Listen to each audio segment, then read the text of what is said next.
السلام عليكم ورحمة الله. أعزائي المشاهدين، موضوع حلقتنا النهاردة هو أسباب عدم نزول الوزن رغم اتباع نظام غذائي. كتير مننا ممكن يكون جاب نظام غذائي أو مشي على أي أنظمة غذائية وبدأ يتحسن ووزنه بدأ ينزل في البداية، لكن بعد فترة برغم التزامه عملية نزول الوزن بدأت تتوقف معاه، وبالتالي كتير من الناس بيصاب بالإحباط وما بيكملش على النظام. لازم نعرف إيه هي الأسباب التي أدت لحدوث هذه المشكلة. اول حاجه لازم نبقى عارفينها ان انا ما ينفعش امشي على نظام غذائي جايبه عن طريق الانترنت او جايبه من الجيم او جايبه من حد زميلي مشي عليه فتره وجاب معاه نتيجه، واعتقد ان ساعتها ده هيجيب معايا زي ما جاب مع زميلي. لا، لازم نبقى عارفين ان لكل شخص ظروفه الصحيه على حسب نوعه، هل هو بالنسبه للرجال او السيدات على حسب بيمارس رياضه او لا، بياخد ادويه او لا. كل شخص ليه نظام خاص بيه، فما ينفعش ان انا امشي على نظام حد مشي عليها. ممكن في البداية يجيب معايا نزول في الوزن، لكن بعد كده هلاحظ ان ما بيبقاش فيه اي تحسن.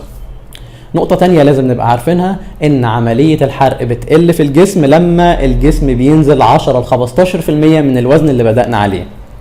يعني شخص مثلا كان وزنه 80، لما ينزل 10% اللي هم تقريبا 8 كيلو من وزنه، ساعتها منظومة الحرق بتبدأ تقل، لكن بتبقى فترة مؤقتة، وساعتها دكتور التغذية بنبقى لينا طرق مختلفة بنقدر نتغلب على التوقف المؤقت ده، وبترجع عملية الحرق تشتغل تاني.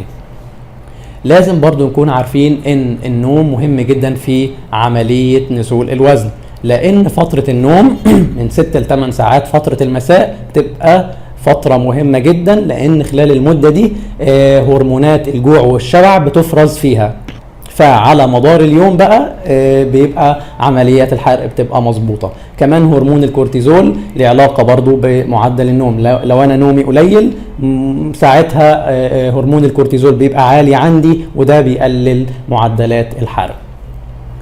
نقطة برضو مهمة لازم نعرفها في الأشخاص اللي عندهم سمنة مفرطة أو السيدات اللي عندهم تكيسات في المبايض أو بياخدوا أدوية لمنع الحمل، معدلات الحرق بتبقى عندهم قليلة شوية. لازم ندخل الرياضة في الأشخاص دول ونحافظ عليها كجزء من حياتنا اليومية.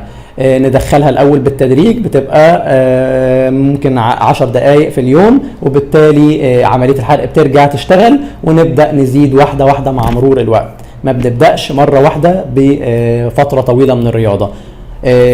كمان لازم نراعي الحفاظ على معدلات السوائل اللي في الجسم، يعني جسمي ما يكونش في مرحلة جفاف، لأن الجسم لو في مرحلة جفاف عملية الحرق برضو بتكون قليلة. يبقى لازم أتناول على الأقل 8 أكواب من المية يوميا، 2 لتر فترة الشتاء ولو أنا بمارس رياضة أزودها. لو أنا معدل العرق عندي زيادة بنخلي ال2 لتر يزيدوا يبقى 3 لتر، ولو في الصيف بنحاول نكترها على قد ما نقدر. لازم برضو نعمل تحاليل عشان نعرف معدل الحرق أخباره إيه. يعني الأشخاص اللي عندهم خمول في الغدة الدرقية او الاشخاص اللي عندهم انيميا بيبقى لينا انظمه خاصه بيهم على اساس ان احنا نتغلب على عمليه الحرق اللي بتبقى عندهم قليله شويه. اتكلمنا عن الاسباب، عاوزين دلوقتي نعرف ايه هي الطرق اللي ممكن استخدمها للتغلب على مشكله ثبات الوزن. اهم حاجه الرياضه وممارسه الانشطه البدنيه باستمرار. ولو انا لسه جديد في الرياضة لازم ابتدي بالتدريج، ابتدي بتمارين خفيفة وبعد كده ازيد بالتدريج، ولازم ادي جسمي فترة راحة، يعني امارس يوم رياضة واريح يوم.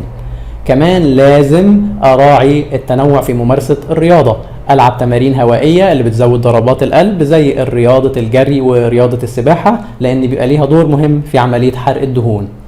وبرضو احافظ على تمارين المقاومة اللي بيبقى فيها عملية رفع اوزان خفيفة عشان نحافظ على الكتلة العضلية، لان العضلات بتبقى مهمة جدا في عملية حرق الدهون، ولو فقدناها معدل نزول الوزن بيقل جدا. كمان شكل الجسم مش بيبقى مظبوط وبيبقى معانا ترهلات لو ما التزمناش برياضة المقاومة.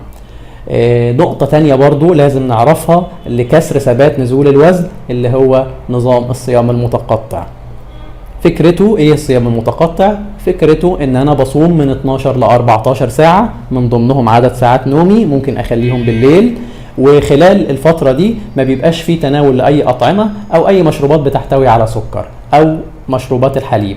يبقى ممكن اشرب سوائل مسموح بيها باي كميه، مسموح بمشروبات الاعشاب التي لا تحتوي على سكر باي كميه، ابعد عن السكريات وابعد عن الاكل والالبان مده 12 ل 14 ساعه. ساعتها ان شاء الله بتجيب نتيجه في كسر ثبات الوزن.